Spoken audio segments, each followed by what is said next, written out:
Assalamualaikum warahmatullahi wabarakatuh. Kami dari kelompok 7 ingin mempresentasikan tentang masalah-masalah belajar. Sebelumnya, izinkan saya memperkenalkan diri terlebih dahulu selaku moderator. Nama saya Emilda Puspitaji Putri dengan NPM 2020 1450 1275. Berikut nama anggota-anggota saya. Ada Aliyah Azhara dengan NPM 2020 1450 1278. Ada Ibnu Ahmad Permadi dengan NPM 2020 1450 1289, dan ada Nerli Pulma Tambunan dengan NPM 2020 1450 1245. Di sini yang akan kami bahas yaitu yang pertama pengertian dan jenis-jenis masalah belajar, yang kedua faktor internal, yang ketiga faktor eksternal, dan yang terakhir cara mengatasi masalah belajar. Baik, materi pertama yang akan dijelaskan oleh saya sendiri. Pengertian masalah belajar. Masalah belajar adalah suatu kondisi yang dialami oleh seseorang siswa yang merintangi dan menghambat kelancaran proses dalam belajar. Jadi, masalah belajar adalah suatu kondisi yang membuat siswa ini kesulitan dalam belajar. Masalah-masalah belajar ini tidak hanya dialami oleh siswa-siswa yang lambat saja dalam belajarnya, tetapi juga dapat menimpa siswa-siswa yang memiliki kemampuan di atas rata-rata normal, pandai, atau cerdas. Ada juga jenis-jenis siswa yang mengalami kesulitan dalam belajar. Pertama, siswa yang tidak mampu mencapai tujuan belajar atau hasil belajar sesuai dengan teman-teman seusianya yang ada di dalam kelas yang sama. Sesuai dengan tujuan belajar yang tercantum dalam kurikulum, bahwa siswa dikatakan lulus atau tuntas dalam suatu pelajaran jika telah memenuhi kriteria ketuntasan minimal atau KKM yang ditentukan oleh tiap-tiap guru bidang studi. KKM dibuat berdasarkan intake atau pencapaian siswa di dalam kelas. Jika seorang siswa tidak mencapai kriteria tersebut, maka dianggap bermasalah. Yang kedua, siswa yang cukup keterlambatan akademik, yaitu siswa yang diperkirakan memiliki kecerdasan yang tinggi tetapi tidak menggunakan kemampuannya itu secara optimal. Karena belum tentu semua siswa yang terdapat dalam satu kelas memiliki kemampuan yang sama. Ada beberapa siswa dengan kemampuan intelijensi di atas rata-rata, bahkan super. Nah, kondisi inilah yang menyebabkan si siswa cerdas ini harus menyesuaikan kebutuhan asupan kecerdasannya dengan kemampuan teman-teman sekelasnya. Sehingga siswa yang berhak atas teman-teman sebayanya memaksa menerima kondisi sekitarnya. Yang ketiga, ada siswa secara tidak nyata dapat mencapai kemampuannya sendiri atau tingkat IQ yang di atas rata-rata. Maksudnya yaitu siswa yang memiliki intelijensi di atas rata-rata normal tetapi tidak mencapai tujuan belajar yang optimal. Misalnya KKM pada mata pelajaran matematika yaitu 65. Kemudian nilai yang dicapainya itu 70. Padahal seharusnya dengan tingkat intelijensi seperti itu, siswa yang bersangkutan bisa mendapat nilai minimal 80 bahkan lebih. Yang keempat, siswa yang sangat lambat dalam belajar, yaitu keadaan siswa yang memiliki bakat akademik yang kurang memadai dan perlu dipertimbangkan untuk mendapatkan pendidikan atau pengajaran khusus. Siswa yang mengalami kondisi seperti ini yaitu siswa yang memiliki tingkat kecerdasan di bawah rata-rata dan sering mengalami masalah dalam pembelajaran. Karena terkadang guru kehabisan ide untuk menangani siswa yang seperti ini. Bimbingan pelajaran atau bimbel ekstra menjadi salah satu alternatif penyelesaian masalah semacam ini. Kelima, siswa yang kekurangan motivasi dalam belajar, yakni keadaan atau kondisi siswa yang kurang bersemangat dalam belajar, seperti bermalas-malasan. Siswa yang seperti ini biasanya didukung oleh kondisi atau lingkungan apatis yang tidak peduli terhadap perkembangan belajar siswa. Lingkungan keluarga yang apatis yang tidak berperan dalam proses pembelajaran anak bisa menyebabkan si anak ini menjadi masa bodoh atau jadi bodoh amatan, sehingga belajar cuma jadi kebutuhan yang sekedarnya saja. Yang keenam, siswa yang memiliki kebiasaan buruk dalam belajar, yaitu kondisi siswa yang kegiatannya atau perbuatan belajarnya sehari-hari antagonistik dengan seharusnya, seperti nunda-nunda tugas, ngulur-ngulur waktu, terus kalau nggak tahu atau nggak ngerti nggak mau nanya, dan sebagainya. Nah, kenapa siswa memiliki kebiasaan buruk seperti itu? Bisa saja karena guru yang ngasih waktu buat ngumpulin tugasnya itu lama, berjangka panjang, jadi bikin siswa nunda-nunda dan ngulur waktu ngerjainnya. Dan yang terakhir, ada siswa yang mengalami penyimpangan atau kurangnya tata krama dalam hubungan antar sosial.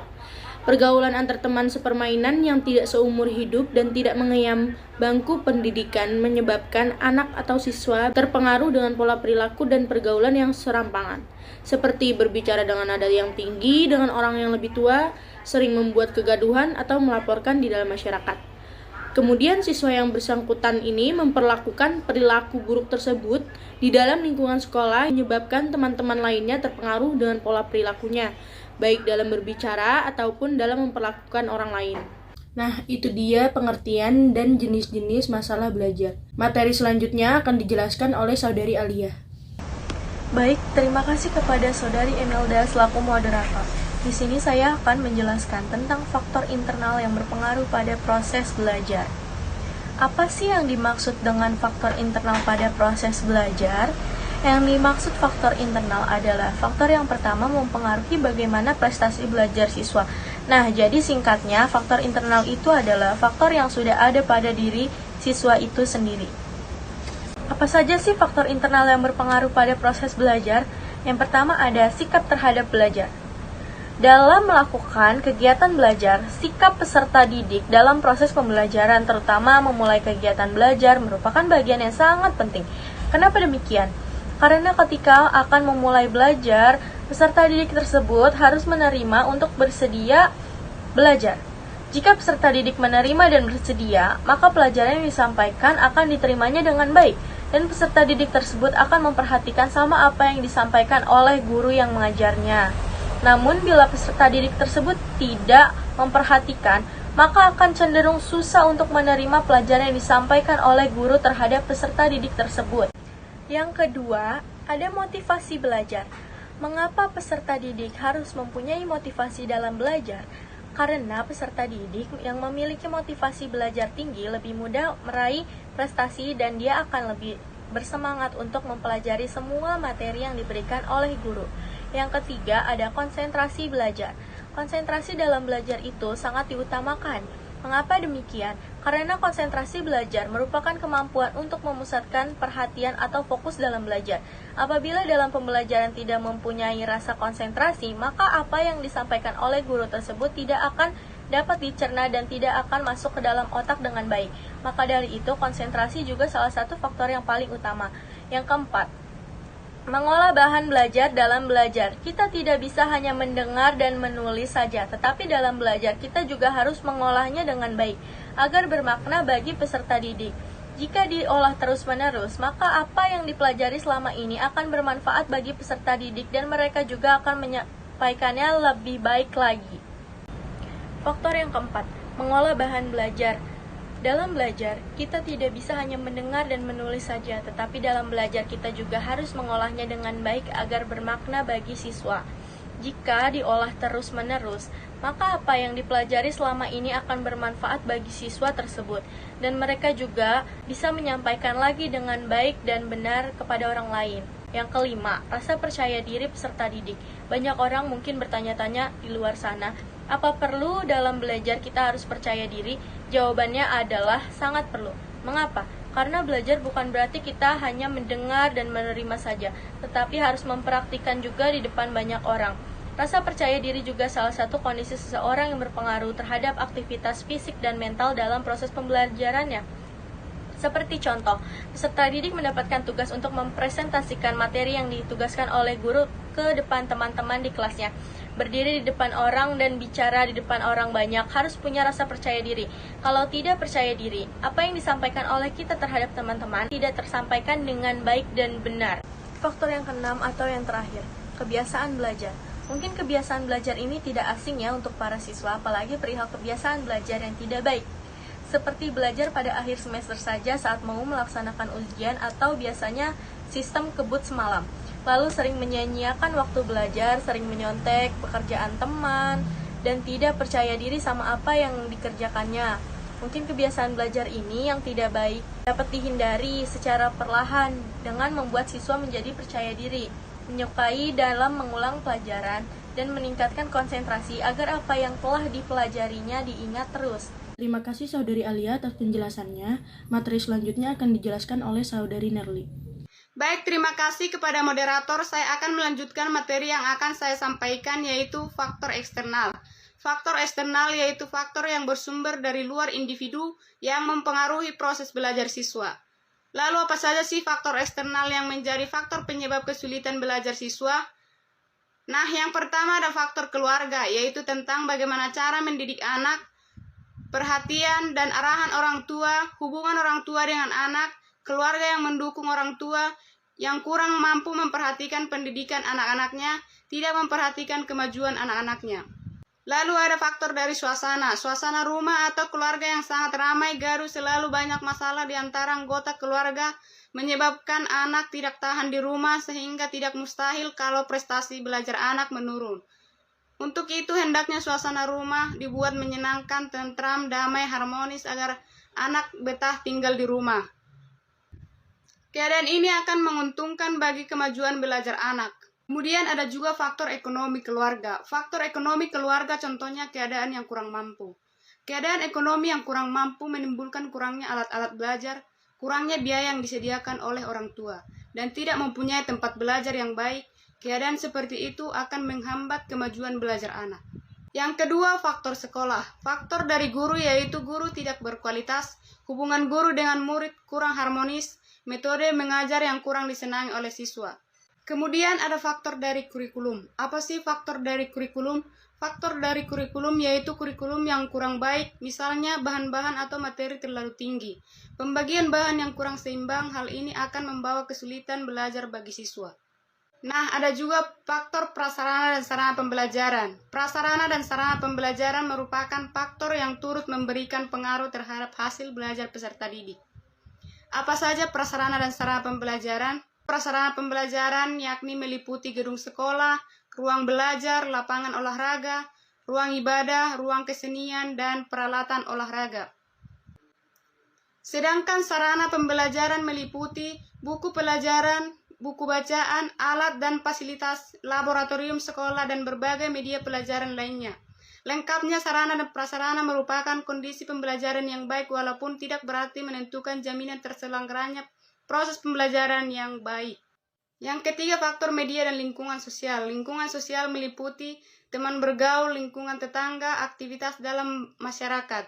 Contohnya, bekerja sambil belajar, aktif berorganisasi, tidak dapat mengatur antara waktu rekreasi dengan waktu senggang, dan tidak mempunyai teman belajar bersama. Hal tersebut menyebabkan siswa mengalami kesulitan dalam belajar. Baik, terima kasih Saudari Nerli. Materi selanjutnya akan dijelaskan oleh Saudara Ibnu. Baik, terima kasih kepada moderator. Saya akan melanjutkan materi terakhir yang akan saya sampaikan, yaitu cara mengatasi masalah-masalah belajar. Bagaimana sih cara mengatasi masalah-masalah belajar tersebut? 1. Dari segi guru. Pertama, guru harus menguasai kompetensi dasar yang meliputi penguasaan bahan pelajaran beserta konsep-konsep dasar keilmuannya, pengelolaan program belajar mengajar, pengelolaan kelas, pengelolaan dan penggunaan media dan sumber pembelajaran, penguasaan landasan-landasan kependidikan, pengelolaan interaksi belajar mengajar, penilaian prestasi belajar siswa, pengenalan fungsi dan program bimbingan dan penyuluhan, pengendalian administrasi sekolah dan pemahaman prinsip-prinsip dan melakukan penelitian serta pemanfaatan hasil penelitian pendidikan untuk kepentingan peningkatan mutu pembelajaran. Yang kedua, menguasai kompetensi dasar meliputi keterampilan bertanya, memberi pengetahuan, mengadakan variasi, menjelaskan, membuka dan menutup pelajaran, membimbing diskusi kelompok kecil, mengelola kelas, mengajar kelompok kecil dan perorangan, mengembangkan dan menggunakan media serta mengembangkan ISK. 2. Dari segi siswa. Pertama, siswa harus meningkatkan minat baca dan memotivasi diri belajar dari hal yang dianggap mudah. 2. Siswa harus berusaha membagi waktu seefisien mungkin. 3. Selektif dalam menggunakan teknologi. 3. Dari segi kurikulum. Merevisi kurikulum yang ada agar dapat diterapkan dalam 3 ranah pembelajaran: kognitif, afektif, psikomotor, bukan melakukan penggantian kurikulum tersebut. 4.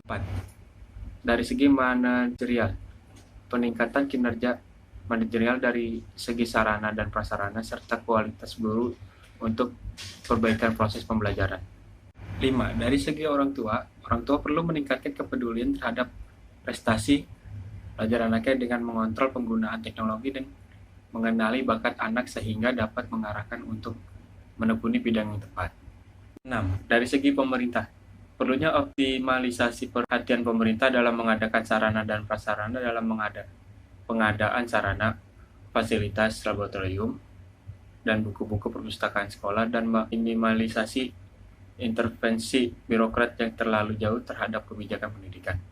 7. Dari segi masyarakat, menciptakan lingkungan yang kondusif untuk mendukung suasana belajar seperti mengontrol penggunaan internet untuk pelajar, mengaktifkan kegiatan organisasi yang dapat membangun kreativitas peserta didik. Baik, sekian presentasi dari kami. Kurang lebihnya mohon maaf. Jika ada yang ingin menambahkan atau ada yang ingin ditanyakan, dipersilahkan. Terima kasih.